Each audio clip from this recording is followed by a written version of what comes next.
欢迎来到新闻频道，明星们很高兴您订阅了该频道。德贤紧致爆火，灰头土脸的肖战戳穿了多少明星的体面。正午阳光的首部院线电影《德贤紧致》果然不负所期。从口碑来看，影片的后劲非常足，或许会超过预期成绩。看完之后意犹未尽，那些黑色幽默和笑泪并存的桥段在脑海中反复横跳。编剧蓝小龙在原有的叙事风格上进行了大量的转换，加上孔生导演的实力和正午阳光的加持，一部佳作横空出世。独特的故事视角，平凡人求生的渴望，在轻快的节奏中娓娓道来。这是一部战争片，却不同于以往的战争片，没有沉重的炮声和模糊了生死界限的爆炸以及反复的火光和撕裂。有的是质朴的故事，甚至让人笑出眼泪的幽默感。过去看过的很多战争片更像是工业品，两军对垒的高强度碰撞和高烈度硝烟，带来极强的视觉冲击，同时带着点假。德贤紧致在故事上打开新的切口，把主线放在一个村子、一群平凡人身上，可到最后才发现，故事的深度和厚度都有了。这才是一众不衣甲、一场守家战的真正内涵。影片上线后迅速引发热议，第一个热搜就是票房倒挂。其实从数据来看，这部大制作的势头还是很猛的。从预售到正式上映，时间很紧张，成绩很亮眼。让很多人为之称赞的地方，就是故事设计。影片直接放弃了场面恢宏、满是硝烟的对抗，把故事放在了一个小村庄，或者是一场不起眼的小战役。看似平静的歌止镇，也因为战火的蔓延未能幸免。当敌人来时，世代生活在此的村民开始了反抗，开始了求生，开始为了守护小家拿起手中的武器。影片有两个很鲜明的主题，第一个是家。男主肖战饰演的莫德贤是南京机械厂的一个8级钳工，手艺精湛。靠着这份手艺，本可以换来安静的日子，守着一个小家。可南京沦陷后，家不存在了。时局艰难之际，莫德贤被迫带着妻儿老小逃难，一路逃到了歌止镇。有了落脚之的短暂的烟火气回来了，村民日出而作，日落而息。看起来彻底摆脱了战争的摧残，可战争从来都未走远。当日本侦察兵误入歌止镇，新的战火又烧起来了。为了维护家，胆子大的村民开始想尽办法反抗。为了活下去，为了家，平凡人也在意外的推动中变成了守家卫国的战士。第二个主题是止戈卫武，以武止戈。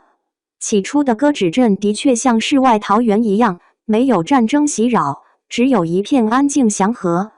更多逃难的人到这里后，防空炮长萧衍给这个镇重新弄了快匾，结果把歌止2个字写成了一个武，最后变成了武镇。日本侦察兵看到了武镇，误以为这就是目标点。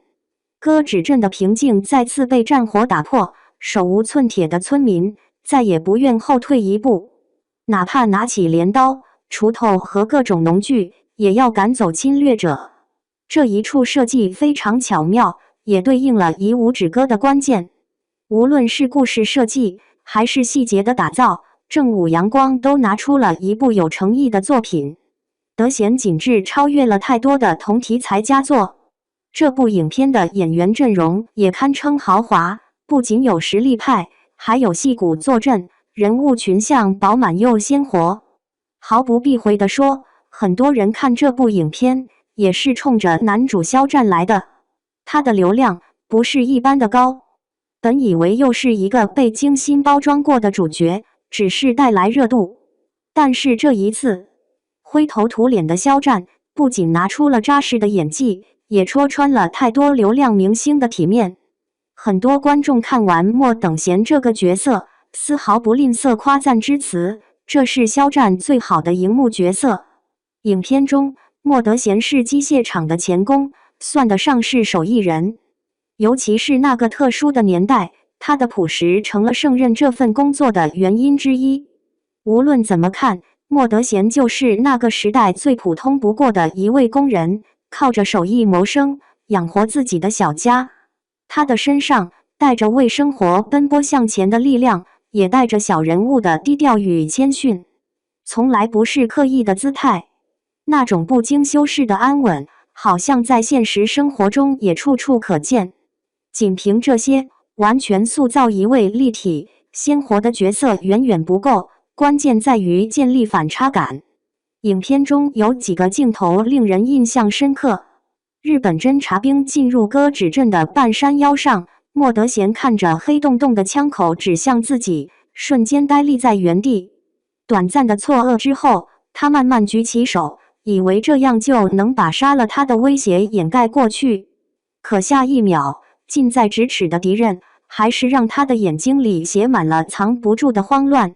第一次直面敌人时最原始的害怕和惊悸，都在这一刻爆发。眼神戏比台词更有说服力。